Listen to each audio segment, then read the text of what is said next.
Koa'ki Meiru is actually an interesting deck that I feel never attained its full potential due to unfortunate and needless restrictions and general misplacement of support.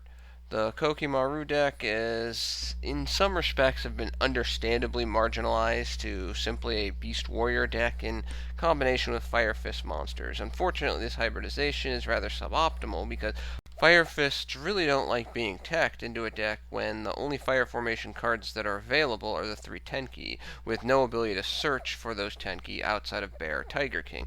Also, Devotion to Fire Fist hurts the Koa'ki aspect of the deck by taking other card options away. So, what do I run to attempt to run a kind of a more pure Koa'ki Meiru deck?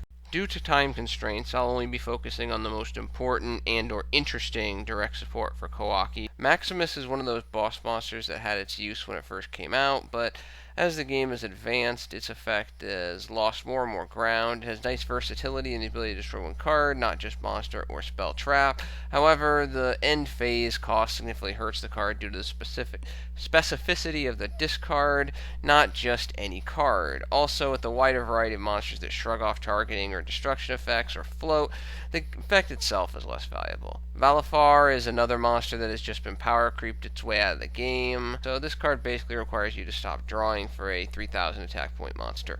Yeah, I'll pass. Of the 3 boss Koa'ki monsters, Rocklord is the only one that's still actually worth something. 2800 attack, only requiring a warrior reveal over a core discard. A single tribute when using Koa'ki monster, netting a +1 if the effect goes through. This card might be interesting if Koa'ki had some cards that supported it better, i.e., monsters that could be special summon itself from the hand, or a monster that could return it from the field to the hand. Another problem is there are only 2 Koa'ki warrior monsters, and one is not good in a pure deck, so while Rocklord is not nearly as bad as the other 2 so-called boss monsters, it's just too inconsistent for my taste. Gulunganate would actually be a great card if it had more forgiving maintenance cost, but revealing a zombie monster is too inefficient, thereby requiring the core discard, which kills the usefulness of the card, for Ghoul wants to control the field, not drive an OTK push. If Ghoul was a level 4 or lower card, it would be much more viable, but as a tribute, bridge too far and too much inconsistency. Where the boss monsters have lost ground with time, the rise of Cosmos has somewhat granted new life to Power Hand. The ability to negate light or dark monster effects when battling can be useful, but the normal trap reveal can be a bit too costly for this card. Overall, I want to like this card in this format, but its playability in the way I designed this deck is too limited. Urknight is pretty much a staple in any Koa'ki deck. The Beast Warrior reveal is easy to achieve, and a free special summons from the deck with only a core reveal is incredibly useful and is actually one of the key ways to fulfill the potential of the deck. Shocking, I know. Berzak is a good solid card as a potential double attacking 2000 attack monster that only requires a warrior reveal. Nothing fancy, but despite what some believe, not everything needs to be fancy to be good. This card is very strong in a warrior deck, especially one running something like the A-Forces, but the maintenance effect tends to produce inefficiency in a pure Koa'ki deck because, again, the limited number of warriors. Drago can be a pain in the neck in a specific dragon build, especially against a lot of meta decks, but in a somewhat pure deck it struggles to be one of only 2 dragon cards, and this card just doesn't work out. Beetle is just a bad card for this deck, and in my opinion typically not a good card for most decks outside of something like a spider deck. Yeah, Beetle in a spider deck, go figure. However, this is not a spider deck, so Beetle hit the road. Crusader is another staple at 3 for, again, an easy Beast Warrior reveal, the stellar ability to return any Koa'ki monster card, not just monster, from the graveyard to the hand, produces more play efficiency. Unfortunately for Crusader, the name game involving most Koa'ki spells or traps reduces the level of versatility for its effect. Gravirose's effect was once per turn instead of send during the standby phase. It would be a lot better, however, as it stands, this card is just too slow, and it doesn't provide any meaningful benefit in this deck, so skip it. I'm going to skip over all the rocks Koa'ki monsters because they really belong in their own rock stun deck, not in this type of a Koa'ki deck. All of those monsters are quality cards, but due to the rock reveal, they don't play well with Crusader or Urknight. Ice is a nice card, but again, while its continuous spell reveal is not overly detrimental, it is inefficient. The problem with Ice is the same destruction problem that affects the meta at the given time. Too many anti-target, anti-destruction, or floater cards. Sea Panther's effect can be useful, but is commonly too situational to be worth it. It is basically a stereotypical home run card, in my opinion. When you can manipulate its effect, then it's great. If you can't, it's worthless, and the can't far outnumbers the can. Prototype is a nice idea, but the problem is that the key to winning with Koa'ki is to tap into the monster effects, which the tokens obviously lack. If this card summoned the tokens based on any type of destruction rather than just end phase destruction, then this card would be more attractive to compensate for the lack of monster effects, but it doesn't. Tornado has a very nice effect, basically stating skip your next draw phase to destroy all of your opponent's special summoned monsters, which in most situations is a solid trade-off. However, its usefulness is a little suspect and ebbs and flows. Fortunately, because it's searchable, I run one copy. If War Arms could target a level 4 or lower warrior, then it would be much better, but only being able to target a level 3 or lower monster demands its own deck, and even then it struggles to be good due to the protection effect only being tied to battle. If Boulder allowed the search of a Koa'ki card, not just a monster, or did the standard searcher thing of special summoning the monster, then it would be much better, but it doesn't, and it really shouldn't be played, for while I defend battle searchers, even for me this card is too slow. If there was another good Fiend deck available to play that wasn't BAs or Archfiends, then Doom might be an interesting tech, but outside of a Fiend deck tech, Doom really isn't even close to worth it in a Koa'ki pure deck. Speeder is a card that just does not do nearly enough to be worth it. It's a decent defense card, but it is too reliant on other cards. If its draw effect involved Koa'ki spell or trap cards, not just core by itself, then it would be much more attractive. With just the additional draw aspect, it's too tough. The machine reveal almost kills this card's playability anyways. Hydro Barrier is the shining gem in the deck that a number of people seemingly have forgotten because I never see it played, effectively giving up your next draw phase to prevent all non-Koa'ki monsters on the field from getting their effects until your next standby phase is high quality in this format. The card is basically a quasi-Destiny Hero Plasma. With 1900 defense, it is not easy to run over, and even if your opponent XZs, they're still giving up multiple resources to get rid of this card, so you typically come out ahead. I like running 2 copies. Core Compression is another one of those cards that gets lost in the shuffle, for it is not a bad card. Compression is typically trade-in for a Koa'ki deck. The biggest regret of Compression is that it is not regarded as a Koa'ki card, so Crusader cannot grab it from the graveyard, heavily increasing its efficiency. Difference in names holds the card back. This is a common theme for Koa'ki spell and trap support. Iron Core is essential in some capacity for this deck because I run Hydro Barrier and Tornado. 2 copies works best for me to avoid clocking and other problems. Koa'ki Ring is just too restrictive for my taste, for while it allows selection of the destroyed monster, the chief problem is that there are too many conditions that make it less effective than generic removal. If Diamond Core did not exist, then immediate disposal might be more attractive because of the essentialness of getting Iron Core into the hand. But because Diamond Core exists, disposal is basically worthless. Speaking of Diamond Core is a staple at 3 for this deck, as not only does it have the searching versatility in both monsters and spells and traps, well, Iron Core at least, its banish effect helps ward off destruction effects both from the Koa'ki monsters themselves or from opponents' card effects. If this card were only quick play. As long as Call of the Haunted and its other generic revival cards are available, archetype-specific revivals like Urgent Synthesis need to be great to see play. Urgent Synthesis is not good, let alone great. Initialize!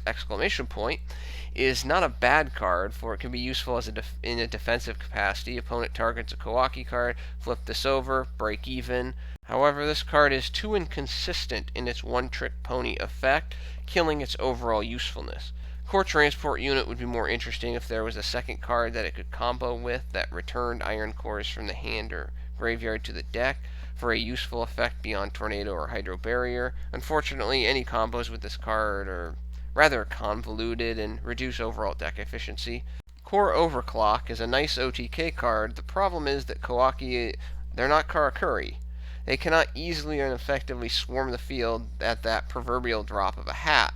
This is a problem because, once again, Overclock is another non-searchable card. If this card were searchable, then 1 copy would be fantastic in this deck. Search it, grab it exactly when you need it. But that's not the case, and it tends to be inefficient and clunky, unfortunately. Iron Core Specimen Lab is not good enough to get the job done. If the monster was special summoned, then maybe, but only adding the monster to the hand is too slow, and the destruction occurring during the end phase reduces your defensive capacity. Also, there is not an overwhelmingly important Koa'ki monster to add to the hand. Urknight is valuable, but it's not that valuable. Reckoned Power is powerful, but in a more chainable and solemn back row world, it does not have the right type of power. Shield was an option when Mirror Force was on the ban list, but with Mirror Force and numerous other Mirror Force variants off the list at 3, Shield no longer has a purpose. Atomic Laser was actually a nice card, especially in the world of Pendulum monsters, until the incredibly generic Solemn Strike was released.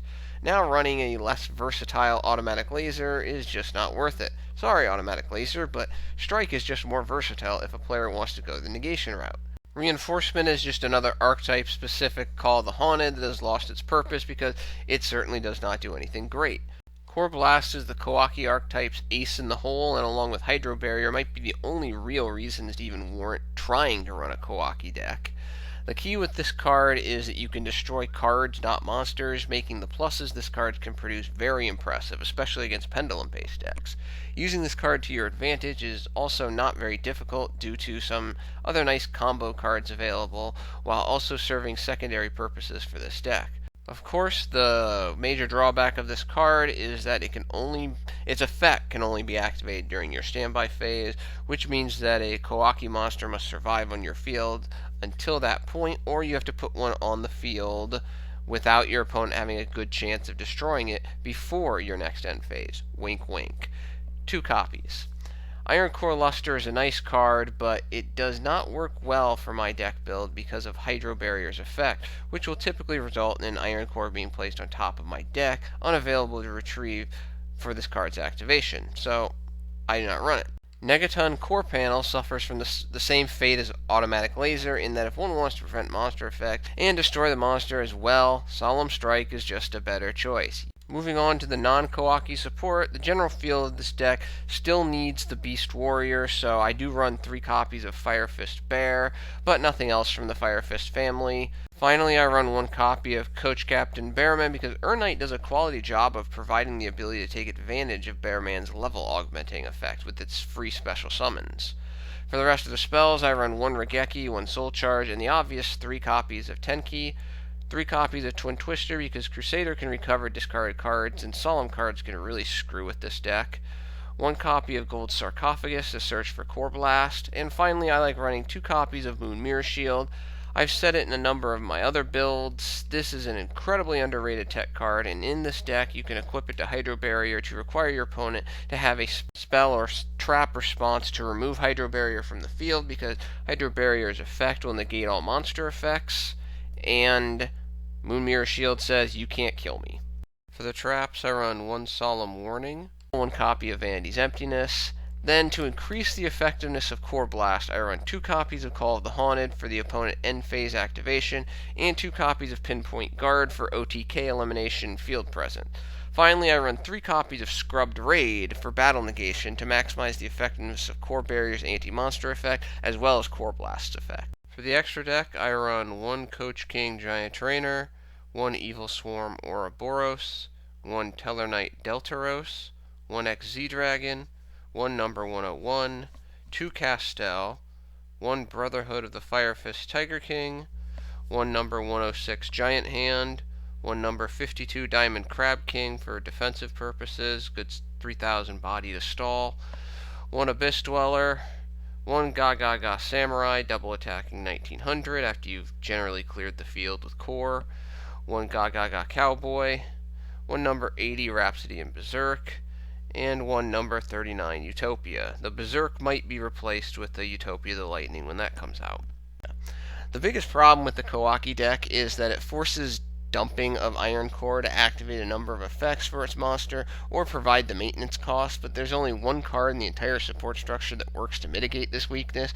The sad reality for this deck is that its existence is more centered as techs for other archetypes instead of comprising its own archetype around Iron Core. This deck could be fantastic if it received 1 or 2 targeted support cards to address this specific weakness.